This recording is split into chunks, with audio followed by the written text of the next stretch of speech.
하나님 말씀 사도행전 4장 우리 함께 찾겠습니다. 사도행전 4장 1절에서 오늘 31절까지 우리 성경 통독해 나가는 마음으로 본문을 함께 조금 길지만 같이 읽어보겠습니다. 신약 성경입니다. 사도행전. 우리 수요일에 오시는 분들은 앞에, 찾기 힘드신 분들은 앞에 보셔도 되지만 또 가능하시면 여러분 성경을 직접 우리가 찾고 또 배워가는 시간 가지면 좋겠습니다. 사도행전 4장 1절에서 31절까지 말씀 우리 한 절씩 교독하면서 우리 하나님 말씀 읽어 나가겠습니다. 하나님 말씀입니다. 사도들이 백성에게 말할 때 제사장들과 성전 맡은 자와 사두개인들이 이르러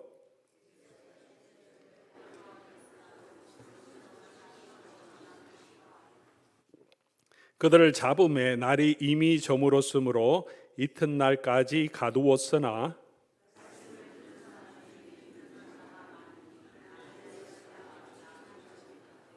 이튿날 관리들과 장로들과 서기관들이 예루살렘에 모였는데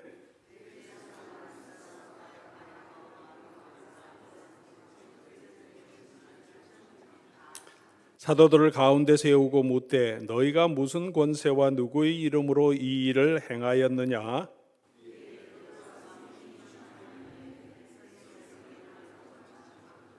만일 병자에게 행한 착한 일에 대하여 이 사람이 어떻게 구원을 받았느냐고 오늘 우리에게 질문한다면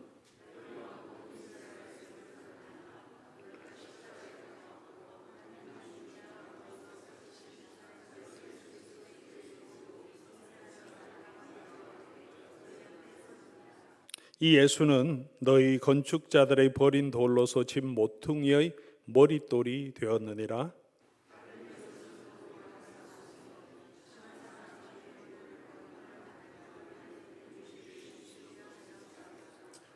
그들이 베드로와 요한이 담대하게 말함을 보고 그들을 본래 학문 없는 범인으로 알았다가 이상히 여기며 또 전에 예수와 함께 있던 줄도 알고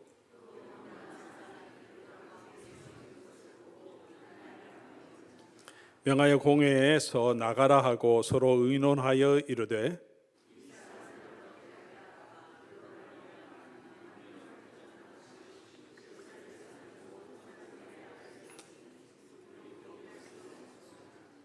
이것이 민간에 더 퍼지지 못하게 그들을 위협하여 이후에는 이 이름으로 아무에게도 말하지 말게 하자 하고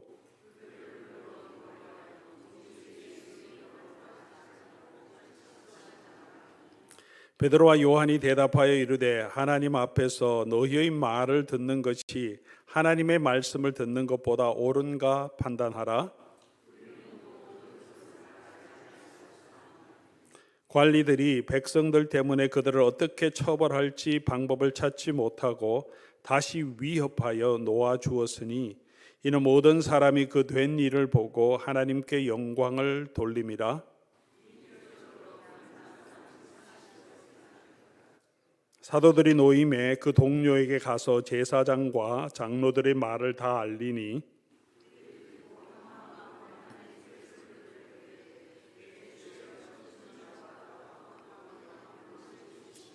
또 주의 종 우리 조상 다윗의 입을 통하여 성령으로 말씀하시기를 어찌하여 열방이 분노하며 족속들이 허사를 경영하였는고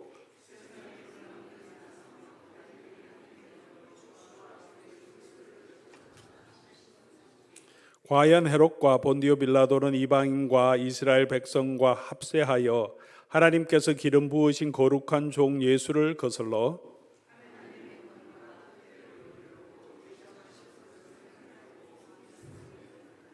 주여 이제도 그들의 위협함을 굽어보시옵고 또 종들로 하여금 담대히 하나님의 말씀을 전하게 하여 주시오며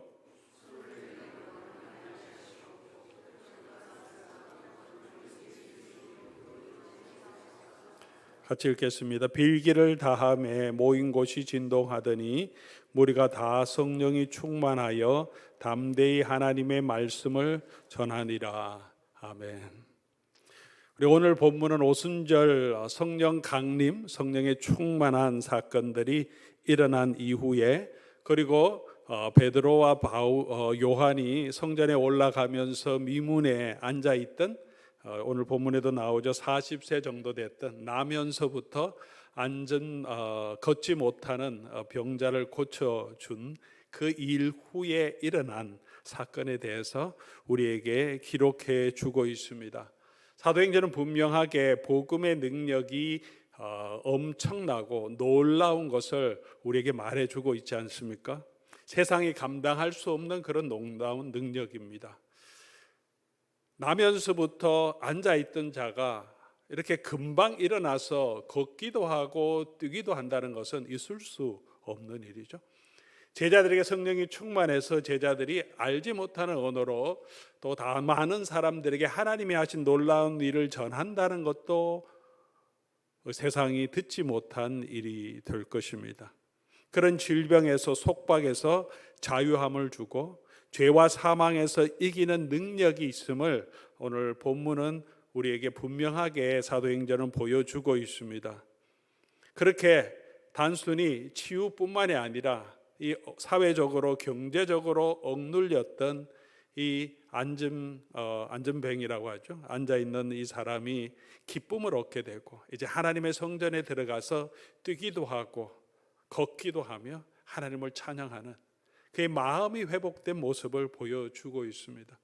우리가 예레미야서를 묵상하면서 하나님께서 그 백성들을 향하신, 이스라엘과 유다를 향하신 하나님의 마음은 재앙이 아니고 장래의 희망을 주고 소망을 주는 것이다, 그렇게 말씀하시고, 하나님께서 어떻게 그 이스라엘 백성을 회복하실지에 대한 내용을 지금 계속해서 묵상하고 있습니다.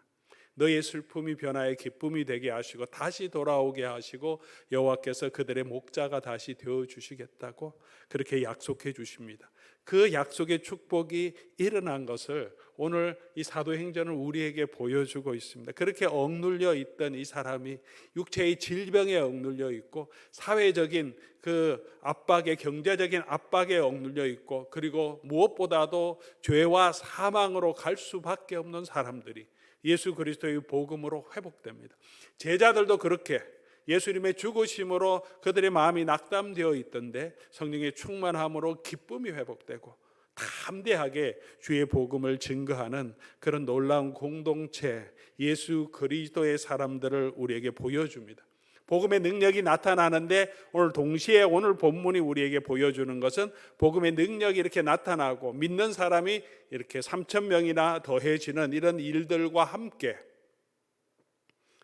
동시에 이 복음을 반대하는 세력들이 같이 일어난다는 것을 우리에게 보여주고 있습니다.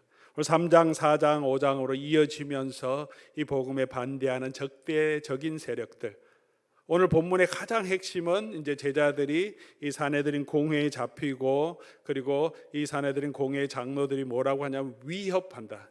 계속해서 위협한다. 복음을 전하지 못하도록 위협하고 겁박하고 그렇게 이 사람들을 위협한다는 내용이 계속 반복되고 있습니다. 그리고 제자들이 풀려나서 기도의 내용 가운데도 이 사람들이 이렇게 우리를 위협하지만 그럼에도 불구하고 우리가 담대하게 주의 복음을 증거하게 해 주십시오라고 하나님께 간구하는 교회 공동체, 하나님의 백성들의 모습을 보여주고 있습니다. 이게 이 세상에서 살아가는 예수 그리스도의 교회, 성도들의 이 세상에서 우리가 담당하고 맞닥뜨리게 되는 삶의 현실임을 보여줍니다. 복음으로 인하여 우리 마음속에 기쁨도 누립니다. 즐거움도 누립니다. 죄 용서함도 누립니다. 은혜도 있습니다. 때로는 질병의 치유도 경험합니다. 그러나 동시에 이 복음대로 살려고 하면 이때 이 세상에서 우리를 막는 세력이 있고 우리를 위협하는 그런 위협이 동시에 있다는 것을 우리에게 보여줍니다. 그것이 현실입니다. 현실을 바로 알아야 우리가 현실을 맞닥뜨릴 때 우리가 낙심하지 않을 수 있습니다. 요한복음 17장 14절에 예수님께서도 이 세상의 제자들을 두고 떠나시면서 제자들에게 현실을 바로 알고 그들의 사명이 무엇인지 바로 알도록 말씀해 주십니다. 너희는 세상 속에 있지만 세상에 속한 사람은 아니고 그리고 세상으로 보냄받은 사람이다. 그리고 세상 안에 있을 때는 이 세상이 나를 미워한 것처럼 너희도 미워할 거다. 왜냐하면 너희는 세상에 속한 자가 아니라 나처럼 하나님께 속한 자다. 그러니까 하나님께 우리는 속한 자이기 때문에 세상은 우리를 미워하게 될 거다. 다시 말하면 우리가 세상의 빛과 소금이 되고 정말 복음대로 착하게 섬기는 마음으로 겸손하게 이 세상을 살아가면 모든 사람이 우리를 좋아하고 우리 이 세상에서 평안과 행복을 누리게 될 것인가? 그럴 것이라고 생각하십니까? 이것에 대한 답은 yes 그리고 no죠. 그런 부분이 분명히 있습니다. 오늘 본문이 그걸 보여주죠. 복음의 능력과 기쁨과 축복이 있습니다. 동시에 모든 것이 다 잘 되는 것이 아니고 우리를 방해하고 우리를 걸림돌이 되고 우리를 위협하는 세력도 분명히 있다는 것입니다. 요한 1서에서 이렇게 얘기하죠. 세상과 세상의 것들을 사랑하지 말라. 왜냐하면 이런 것들은 하나님께로부터 온 것이 아니기 때문에 그렇습니다. 이 세상의 것들은 어떤 것입니까? 이 세상의 것들은 육신의 정욕과 안목의 정욕과 이생의 자랑이니 요한일서 2장 16절에 말합니다. 육신의 정욕, 우리가 육체적인 정욕을 따라 살아가는가?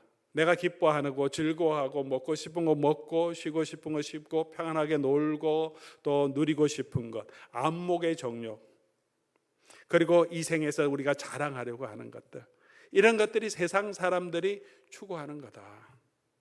근데 이런 것들은 하나님께로부터 온 것이 아니고 이런 것들은 그렇게 하나님의 뜻을 따라가는 사람들에게 걸림돌이 되고 이런 것들이 위협이 된다는 것을 보여줍니다. 우리가 복음대로 사려고 하면 이런 육신의 정욕, 안목의 정욕, 이생의 자랑들을 부인하고 복음은 이 세상 것들과 완전히 반대되는 하나님의 능력이죠. 우리 자신을 낮추고 섬기고 봉사하고 우리를 통해서 하나님이 능력이 나타나도록 나는 죽고 내 안에서 그리스도가 더 드러나도록 살아야 하지 않습니까?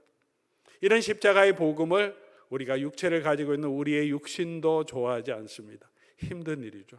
세상 사람들도 이런 삶으로 우리가 동참하라고 하면 그렇게 쉽게 동참해지지 않습니다. 오늘 본문도 그렇지만 오히려 이 세상은 이 복음, 십자가의 복음을 미워한다라고 말하고 있습니다. 오늘 본문은 4장 1절부터 교회의 첫 번째 대적, 복음의 걸림돌, 장애물, 복음을 위협하는 세력들이 누군지를 우리에게 보여주고 있습니다. 1절 말씀이죠. 우리 같이 한번 보겠습니다. 1절 사도들이 백성에게 말할 때 제사장들과 성전 맡은 자들과 사두개인들이 이르러, 제사장들과 성전 맡은 자들과 사두개인들, 이 예수 그리스도의 교회의 첫 번째 장애물, 복음을 위협하는 세력입니다. 물론 예수 그리스도를 넘겨주었던 바리새인들도 예수님 당시의 예수님과 또 앞으로도 그렇게 이 교회를 핍박하겠지만 가장 먼저 교회를 위협하는 세력들은 이런 세력들이라고 말합니다. 5장, 여러분 5장으로 넘어가서 5장 17절에 이 사건이 계속 이어지는데 5장 17절에 다시 이렇게 말하죠. 대제사장과 그와 함께 있는 사람 즉 사두개인의 당파가 다 마음의 시기가 가득하여 일어나서 이제 제자들 옥에 가두고 죽이려고 하는 시도까지 있는데 누가 교회를 가장 먼저 박해하고 위협하느냐 하면 이 그룹들이. 이 그룹들이 누구냐? 제사장들과 사두개인들. 제사장들과 사두개인들, 이 사람들은 어떤 사람입니까? 이 사람들은 마카비 왕조라고 이 로마가 이 팔레스틴 지역을 전체 점령하기 전에 이 헬라 왕국이 셀레큐스라고 하는 헬라 왕국이 팔레스틴 지역을 점령하고 있었는데 마카비라고 하는 제사장 가문 레위 사람이 혁명을 일으킵니다. 그래서 이 헬라 왕국을 쫓아내고 유대 왕국을 세웁니다. 그게 한 150년 정도 다스렸습니다. 그 기득권 세력, 그때부터 예수님 오시기 전에 150년 전부터 그 왕조가 있었고 그 왕조에서 귀족 가문으로 특권을 누렸던 사람들, 제사장 가문들 중심으로 해서 이 사람들이 주로 사두개인입니다. 사두개인들은 우리가 잘 아는 대로 부활을 믿지 않습니다. 왜 부활을 믿지 않냐면 다음 세계의 생을 믿지 않는다는 거죠. 그들이 누리는 축복은 뭐냐? 이 땅에서 우리가 하나님이 주시는 그 복을 누리고 사는 거예요. 장수하고 부유하게 되고, 아브라함이 그렇게 많은 소득을 양과 염소로 부유하게 된 것처럼 죽음 후에 하나님의 나라가 있는 것이 아니라 이 땅에서 하나님의 축복을 누리고 사는 것을 주장합니다. 그래서 이 사람들은 그들이 가지고 있는 기득권을 누리고 또 로마 정부와 화평하면서 편안하게 로마 정부 그늘 아래서 이 땅에서 자기 권력을 누리며 살아가고자 하는 사람들, 그런 사람들이 사두개인입니다. 교회에 가장 먼저 대적과 위협이 되는 세력이 어떤 세력이냐? 바로 이런 사두개인들이라는 것입니다. 오늘도 저와 여러분이 믿음으로, 복음으로, 십자가의 복음으로 살아가려고 할 때 가장 우리를 압박하고 위협하는 세력은 어떤 세력입니까? 이 세상에서 잘 먹고 잘 사고 평안하게 살아라. 오늘 이 세상의 것들이라고 요한 사도가 얘기한 것처럼 이 세상의 육체적인 즐거움을 누리고 안목의 즐거움, 이 생에 이 땅에서 사람들에게 잘 보이는 것을 자랑하며 살도록 하는 것, 그런 세상의 흐름들이 우리를 압박하지 않습니까? 잘 먹고 잘 살 수 있도록, 눈에 보이는 것, 이 땅만 바라보도록, 이 땅이 아니라 하나님의 나라에 관심을 가지고 그것의 영광을 보고 살아가기보다도 자꾸 우리로 하여금 이 땅을 보게 합니다. 그렇게 우리를 유혹하기도 하고 그렇게 우리의 마음을 위협하기도 합니다. 복음대로 살아가려고 하는데 그 기운을 억누르고, 너 그러다가 큰일 난다, 그러다가 망한다, 그러다가 완전히 손해본다, 그러다가 죽는다, 그러다가 고생만 한다, 이런 것들로 우리의 마음을 위협합니다. 복음에 가장 먼저 우리를 대적하고 우리를 억누르는 세력은 이런 사두개파라는 것을 우리에게 보여줍니다. 이런 도전 앞에서 교회와 제자들이, 사도들이 어떻게 일어났느냐, 오늘 그 모습들을 우리에게 보여주고 있습니다. 이런 도전 앞에서 이게 복음의 능력이야, 이렇게 살아야 돼 하는 것들을 베드로와 요한을 통해서, 사도들을 통해서, 이 교회 공동체를 통해서 오늘 본문이 우리에게 보여주고 있습니다. 이들은 어떻게 이런 위협 앞에서 담대하게 복음으로 설 수 있었습니까? 몇 가지 내용들을 우리가 볼 수 있습니다. 자세하게 오늘 본문을 다 설명드릴 수는 없으니까 간단하게 요약해서 몇 가지 중요한 핵심 사항만 우리가 함께 살펴보면 좋겠습니다. 첫 번째로, 우리가 어떻게 이런 세상의 위협 앞에서 담대하게 설 수 있느냐. 첫 번째로 성령의 충만으로 우리에게 힘을 주시고 지혜를 주시며 인도하신다는 것입니다. 성령께서 그의 교회를, 그의 성도들에게 충만함을 주셔서 지혜를 주셔서 이끌어 가신다는 거죠. 베드로와 요한이, 또 이 사도들이 잡혔습니다. 장로들에게 잡혔습니다. 그러니까 8절에 보니까 이에 베드로가 성령이 충만하여, 그렇게 기록하고 있습니다. 베드로가 성령이 충만하고 싶어서 충만한 것이 아니죠. 우리가 성령 충만을 내가 그냥 배터리 파워 차지하듯이 하면 성령이 갑자기 충만해지는 것, 우리에게 나오는 능력이 아닙니다. 성령께서 베드로를 주관하시는 거죠. 이들의 위협 앞에 끌려가서 사내들은 공회 앞에 서게 될 때 누가 일하시냐 하면 성령께서 베드로 가운데 역사하시면서 성령이 베드로를 잡고 일하시는 거예요. 성령의 충만함을 주신다는 것입니다. 우리가 이런 세상 앞에서, 이 세상의 위협 앞에서 우리가 흔들리고 때로는 위협을 당할 때 우리가 믿음 안에 서 있으면 성령께서 저와 여러분을 붙들어 주신다. 베드로가, 또 이 사도들이 율법을 많이 배운 사람이 아닌데 담대하게 그들이, 이 사람들이 놀랄 정도로 공회 앞에서 예수 그리스도가 주되심을 증언합니다. 사람들이 이상하게 여겨 그렇게 할 정도로 본래 범인이었는데 성령께서 주시는 지혜입니다. 마가복음 13장 11절에 보면 예수님께서 제자들을 향하여 이런 예언을 하십니다. 사람들이 너희를 끌어다가 넘겨줄 때 무슨 말을 할까 미리 염려하지 말라. 무엇이든지 그때 너에게 주시는 그 말을 하라. 말하게 하는 이는 너희가 아니요 성령이시니라. 그 말씀대로 지금 베드로가 그렇게 하고 있어요. 그 앞에 잡혀왔는데 준비된 건 아무것도 없습니다. 그런데 어떻게 성령께서 이 말을 하시게 하는 거죠. 그런데 그 말에 능력이 있습니다. 사랑하는 교우 여러분, 저와 여러분도 믿음 안에 성령 안에 거하면 성령께서 우리의 입술, 우리의 말을 사용하셔서 복음의 능력이 나타나게 하실 겁니다. 세상에 잘 배우고 똑똑한 사람 앞에서도 저와 여러분이 복음의 능력, 십자가의 복음의 능력을 붙들고 있으면 우리의 말에는 힘이 있습니다. 여러분, 우리가 많이 경험하지 않습니까? 세상적으로 너무 똑똑하고 좋은 대학 나왔어도요, 사람 사는 거 보면 정말 똑똑하지 않고 멍청한 일을 하는 거 너무나 많이 봅니다. 그러나 많이 배우지 않았어도 성령과 함께하는 사람은 인생의 지혜가 있죠. 그 말에 힘이 있습니다. 능력이 있습니다. 성령께서 그곳에 함께하기 때문입니다. 좋은 대학 나왔다고,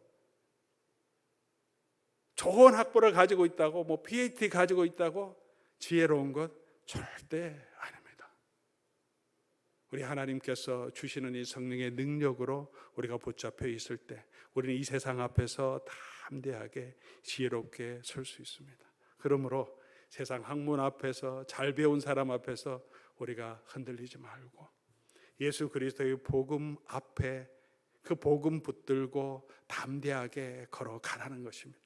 예수님께서 약속해 주신 대로 베드로를 붙들어 주시고 할 말을 그때 깨닫게 하시고 지혜롭게 하게 하셨습니다. 약속하신 대로 저와 여러분들도 우리를 붙들어 주실 것입니다. 두려워하지 말고 담대하게 걸어가라는 것입니다. 두 번째로 제자들이 전한 것, 베드로가 전한 것은 무엇입니까? 오직 예수 그리스도의 십자가의 은혜, 예수님의 부활만 전합니다. 12절에 다른 이로서는 구원받을 이름이 없나니 천하 만민 중에 구원을 받을 만한 다른 이름이 우리에게 주신 것이 없습니다. 제가 한 구절만 읽었지만 계속해서 베드로가 예수 그리스도가 하나님의 아들이 되시고 능력이 되심을 성경을 통해서 풀어서 설명합니다. 예수 그리스도만을 증거합니다. 이 은혜의 복음 위에 서는 것, 이것이 복음의 능력이고 교회의 본질이라는 것을 우리에게 보여줍니다. 세상이 뭐라고 하든지 우리는 이 복음을 붙들어야 합니다. 이 복음을 세상은 미워하고 전하지 못하게 위협하지만 우리가 전해야 할 것은 우리의 잘남이 아니고 우리의 성공이 아니고 우리가 한 업적이 아니고 우리의 학문이 아니라 우리 가운데 계신 우리를 구원하신 예수 그리스도의 십자가의 은혜와 그 능력이라는 거죠. 제자들은 그것만 선포합니다. 그것이 이 세상에서 우리가 위협당할 때 우리를 붙들어주는 능력임을 오늘 본문은 우리에게 보여주고 있습니다. 담대하게 우리가 이 복음, 십자가의 복음을 붙들고 그리고 그 복음 위에 굳건하게 서는 저와 여러분 될 수 있기를 바랍니다.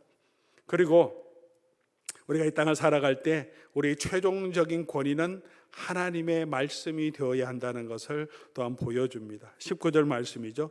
베드로와 요한이 대답하여 이르되 대제사장들과 사내들인 공회가 위협해서 예수 그리스도를 전하면 이제는 너희는 죽일 수도 있고 감옥에 갇힐 거라고 얘기할 때 베드로와 요한이 대답하여 이르되 하나님 앞에서 너희의 말을 듣는 것, 하나님의 말씀을 듣는 것보다 옳은가 판단하라.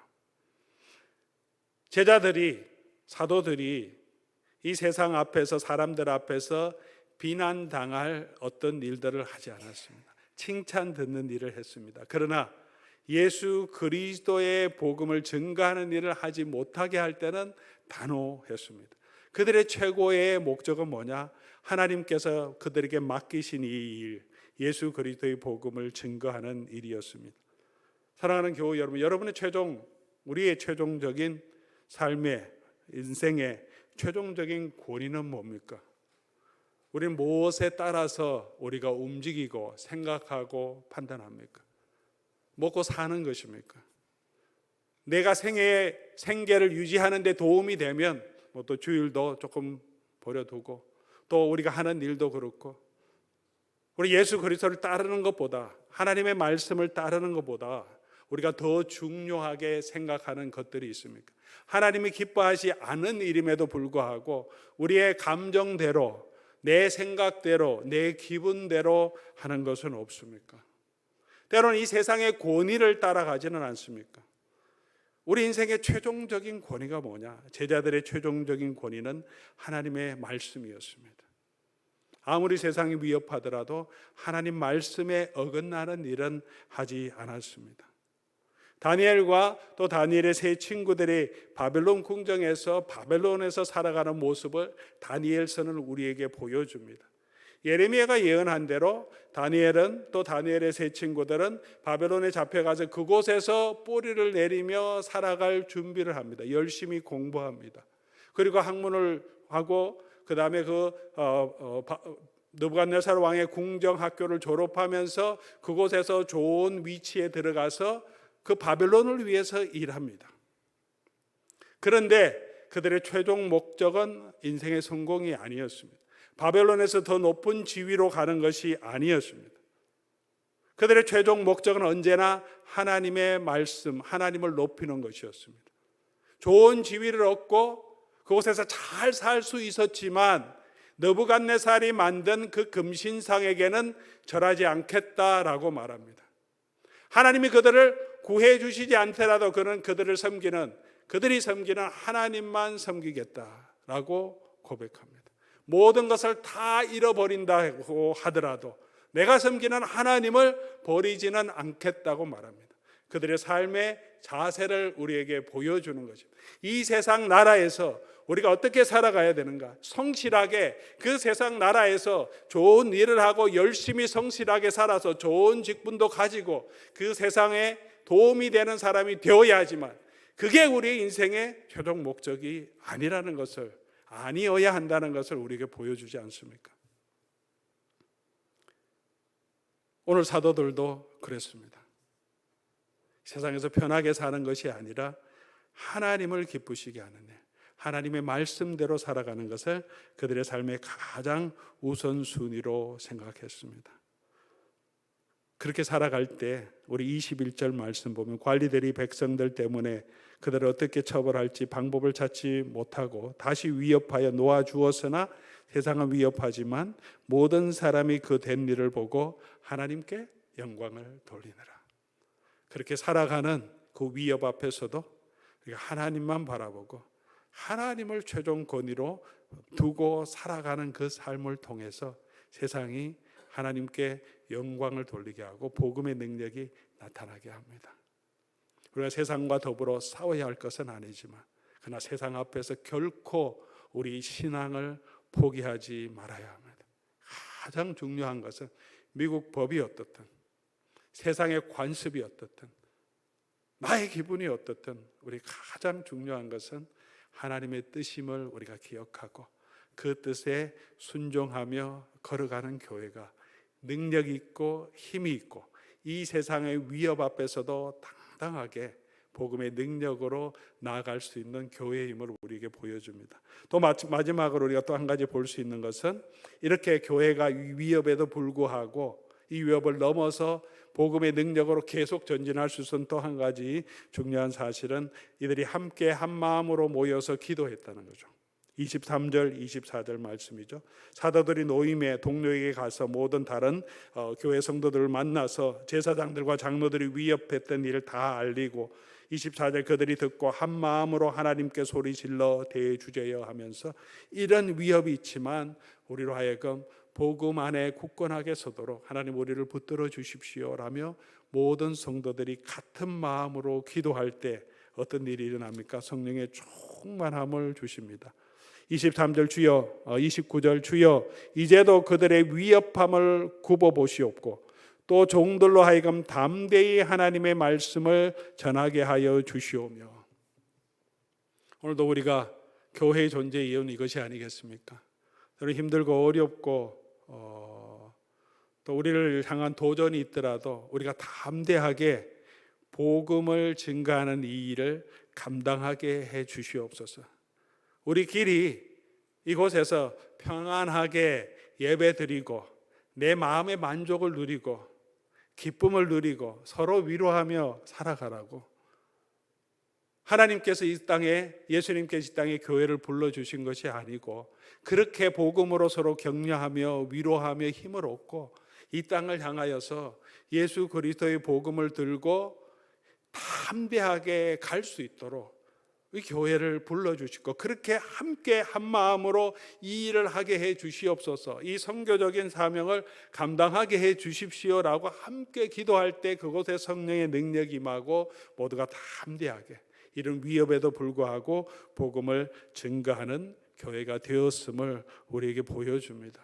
오늘 우리 교회에도 주시는 많은 도전이 있는 줄로 압니다. 여전히 우리의 삶에도 이런 도전이 있고 이런 걸림돌이 있고 이런 위협들이 있습니다. 그러나 우리가 보아야 할 것은 성령께서 늘 우리와 함께 하시며 이런 위협으로부터 이길 수 있도록 능력을 주시고 인도하신다는 사실을 꼭 기억하시기 바랍니다. 그리고 우리가 전해야 될 것은 오직 예수 그리스도의 십자가의 복음밖에 없다는 사실을 기억하고 우리가 섬겨야 할 최종적인 권위는 하나님이심을 기억하고 또 우리 교회가 함께 연합해서 같은 마음으로 함께 기도하며 걸어갈 때 하나님께서는 이런 교회를 들어서 하나님의 능력의 복음의 은혜의 도구로 사용하십니다. 그 결과 어떻게 됐습니까? 오늘 아주 이 사도행전을 기록한 누가가 아주 재밌게 우리에게 기록해 주는데 3절 4절 보겠습니다. 오늘 보면 3절 4절 3절 이렇게 하죠. 그들을 잡음에 날이 이미 저물었으므로 이튿날까지 가두었다. 베드로와 요한 사도들을 가두었습니다. 복음 전하지 못하게 가두었는데 4절에 무슨 일이 있습니까? 4절에 어떻게 누가가 기록합니까? 제자들은 가두었는데 말씀을 들은 사람 중에 믿는 자가 많으니 남자의 수가 약 5천이나 되었더라. 제자들은 가둘 수 있지만 복음의 능력은 가둘 수 없었습니다. 제자들은 감옥에 가두어 놨지만 그들이 전했던 그 복음은 퍼져서 그전에 3천 명보다 더 많은 사람들이 남자만 5천 명이나 되는 숫자가 주의 복음으로 돌아왔습니다. 교회가 예수 그리스도의 복음 안에 서 있을 때 이 세상이 감당치 못한다는 것을 또한 우리에게 보여줍니다. 31절에 가서도 사도들과 모든 교회가 이렇게 함께 기도하니까 담대하게 일어나서 위협해서 복음을 전하지 못하도록 했는데 도리어 사도들뿐만 아니라 12사도뿐만 아니라 온 교회가 수천 명이나 되는 이 모든 교회에 성령의 충만함을 입어서 모두가 담대하게 복음을 전하는 그런 교회가 되었다는 것을 우리에게 보여줍니다. 이 복음의 능력은 막을 수 없다.